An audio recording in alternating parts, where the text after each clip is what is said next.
29 DIG இருக்கிறாங்க. மொத்தம் 109 உயர் காவல்துறை அதிகாரிகள். இந்த 109 காவல்துறை உயர் காவல்துறை அதிகாரிகள்ல எத்தனை வன்னியர்கள் இருக்காங்க தெரியுமா? ஒருத்தர் தான். ஐஜி லெவல்ல ஒருத்தர் இருக்காங்க. இதுதானே சமூக நீதி? இதுக்கா 21 பேர் செத்தாங்க? இதுக்கா 100 பேர் உயிரை கொடுத்தாங்க? டிஜிபி, ஏடிஜிபி, ஐஜி, டிஐஜி 109 பேர் தமிழ்நாட்டில், ஒருத்தர் தான் வன்னியர், ஒரு ஐஜி. அப்போ இதில் 10% வந்துருச்சா? எவ்வளோ வந்திருக்கு? இதில் 0.0000001%. தமிழ்நாட்டில் 53 துறைகள் இருக்கிறது, டிபார்ட்மெண்ட்ஸ் இருக்கு. இந்த 53 துறைகளில் கிட்டத்தட்ட 123 செக்ரட்டரி லெவல் போஸ்ட் இருக்குது தமிழ்நாட்டில். ஐஏஎஸ் கேடரில் செக்ரட்டரி லெவல் போஸ்ட். அதில் எத்தனை வன்னியர்கள் தெரியுமா? ஒருத்தர் தான். அதுவும் ப்ரமோஷனில், டைரக்ட் கிடையாது. இதில் எவ்வளோ பிரதிநிதித்துவம் இருக்குது? இதில் 0.0000001. அப்போ 35 வருஷமா நடக்கிற இடஒதுக்கீட்டில் இன்னைக்கு நீங்க குரூப் 1 குரூப் 2ல அன்னைக்கு கிடைச்சிருந்ததுன்னா இன்னைக்கு அதுல எப்படியோ 10 பேர் 20 பேர்லாம் வந்திருக்கணும்ல. இன்னைக்கு ஒருத்தர் தான் இருக்கிறாரு, அதுவும் ப்ரமோஷன்ல வந்திருக்கிறாரு. அப்ப என்ன சமூக நீதி? என்ன நீங்க தமிழக அரசு நீங்க என்ன கணக்கு எடுக்கிறீங்க? என்ன பண்றீங்க? எல்லாத்துக்கும் தானே பிரதிநிதித்துவம் வேணும்.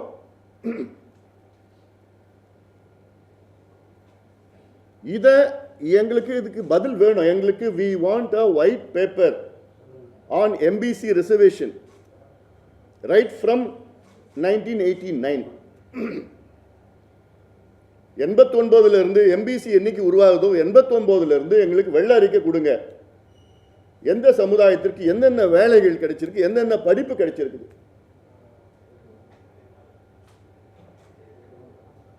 இதுல ஒரு செய்தி அந்த பேப்பர்ல, டெபுட்டி கலெக்டர் தமிழ்நாட்டில் 530 பேர், அதில் 63 பேர் வன்னியர்கள். அந்த 63 பேர் வன்னியர்களில் 23 பேர் தான் தேர்வு செய்யப்பட்டவர்கள், டைரக்ட் ரெக்ரூட்மெண்ட். மீதி பேர்லாம் ப்ரமோஷன்ல வந்தவங்க. 40 பேர் ப்ரமோஷன்ல வந்தவங்க, ரெவென்யூ இன்ஸ்பெக்டர்ல இருந்து ப்ரமோஷன்ல வந்தவங்க.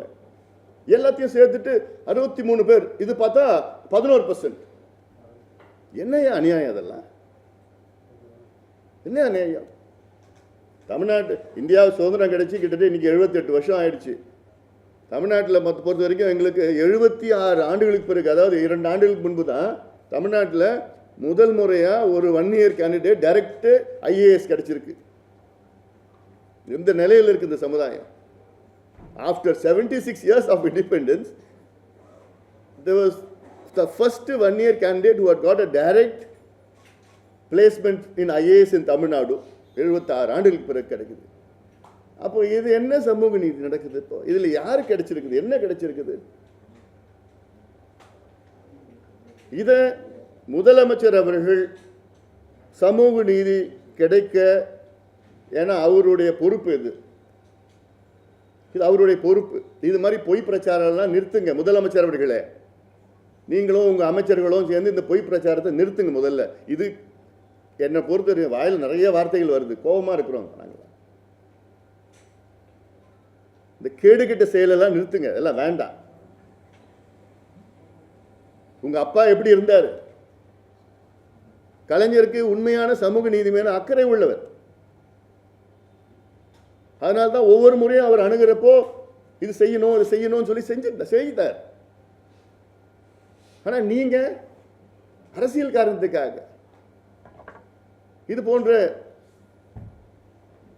மலிவான அரசியல், அதாவது சீப் பாலிடிக்ஸ், பொய் செய்தியை சொல்லிட்டு ஏன் உதவ் என்ன உங்க பேப்பர்ல என்ன எங்ககிட்ட கேட்க முடியாதா? ஹிந்து பேப்பர்ல நாங்க ஹிந்து பேப்பர் எவ்வளவு மதிக்கிறோம். நாங்க அது ஒரு டேப்லர் காலம் வேற போட்டு வச்சிருக்கீங்க. Ramakrishnan is one of the most senior respected journalist. ஒரு ஆர்டிக்கல் போடுறீங்கன்னா எங்கிட்ட கேட்கணும்ல, எங்கிட்ட ஒப்பீனியன் கேட்கலாம்ல. பாலு நம்பர் வச்சுருக்கீங்கல்ல, அதில் என்ன ஒரு காலத்தில் 2018 பற்றி அது மட்டும்தான் போட்டு வச்சுருக்கிறீங்க, குரூப் 4ல் போட்டு வச்சுருக்கீங்க. அது இது MBBS எவ்வளோ என்ன, ஏன் 10 வருஷத்துக்கு போட வேண்டியதானே? இல்லை, அது தெளிவாக பண்ணலாம்ல, அது கேட்கலாம்ல, டீட்டெயில் கேட்கலாம்ல. அவங்க கொடுத்தா டேட்டா கொடுத்தோன்னா அப்படியே போட்டுடுவீங்களா? கேட்க மாட்டீங்களா? ஏன் குரூப் 1 கேளுங்களா, எவ்வளோ கிடைச்சிருக்கு கேளுங்க. I will speak. ஏன்னா வேற பேப்பரில் விட பரவாயில்ல, இந்து பேப்பரில் போய் இப்படி ஒரு சும்மா போய் ஒரு பொய் செய்தி எப்படி போடுறீங்க நீங்கள்? And this is not a community issue, it's not a caste issue, it's a social justice issue. One of the most backward community is, நான் சொன்னேன்ல, போஸ்ட்டில் டாப் போஸ்ட்டில் ஒன்றுமே கிடையாது. இன்னைக்கு கிடைச்சதுன்னா யாராவது 109 பெரிய டாப் போலீஸ் ஆஃபீஸரில் ஒருத்தர் இருப்பாங்களா? This is the reality. இப்போ இது வந்து தமிழ்நாடு சிவில் சர்வீஸ் குரூப் 1, இது எங்களுக்கு கிடைச்சி நாங்கள் எப்படியோ எடுத்துருக்குறோம், இந்த டேட்டா எடுத்துருக்குறோம். குரூப் 1ல் 2013 டோட்டல் போஸ்ட் வந்து 79 போஸ்ட். அதில் எம்பிசிக்கு வந்து 16, அதில் எம்பிசி விக்கு வந்து 7. அது 1 year எம்பிசி வினா 7. நான் சொல்லிடுறேன் போட்டோம். மற்றபடி டிஎன்சி அதர் எம்பிசிலாம் பார்த்தீங்கன்னா 9. மொத்தம் எவ்வளோ வந்திருக்குன்னா 8.8 வந்திருக்கு குரூப் 1ல். இது 2013 2015, 2019, 2020, 2024 இந்த வருஷமும் இப்போ கொஞ்ச நாளுக்கு முன்பு வந்து முதலமைச்சர் ஸ்டாலின் அவர்கள் 95 பேருக்கு வந்து அந்த இதை கொடுத்தார், அப்பாயின்மெண்ட் ஆர்டர் கொடுத்தார். குரூப் 1க்கு அப்பாயின்மெண்ட் ஆர்டர் கொடுத்தார் 2020 இந்த வருஷம். அதில் 19 பேர் தான் எம்பிசி. 95 அப்பாயின்மெண்ட்ஸில் 19 வந்து எம்பிசி. அதில் 1 year எவ்வளோனா 5 பேர் தான். டிஎன்சினா 6 பேர், அதர் எம்பிசினா 8 பேர். அப்போ மொத்தமாக அதில் 1 year பிரதிநிதித்துவம் எவ்வளோனா only 5.2%. மற்றவங்களுக்கு எம்பிசியில் மற்றவங்களுக்கு வந்து 14.8%. அப்போது இதில் நான் ஒரு எக்ஸாம்பிள் சொல்கிறேன். இன்னைக்கு 14% இருக்கிற ஒரு கம்யூனிட்டிக்கு வெறும் 5% தான் கிடைக்குது எம்பிசியில். 6.7% உள்ள மற்ற கம்யூனிட்டிஸ்க்கு 15% கிடைக்குது. மோர் தென் double R 2.5 times their strength. அப்போ இதுதான் சமூக நீதி, இதுதான் சோஷியல் ஜஸ்டிஸா?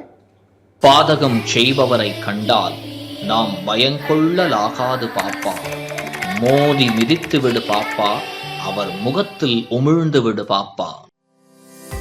அண்மை செய்திகளை உடனுக்குடன் தெரிந்து கொள்ள இணைந்திருங்கள் இயம்நாடு தொலைக்காட்சியுடன்.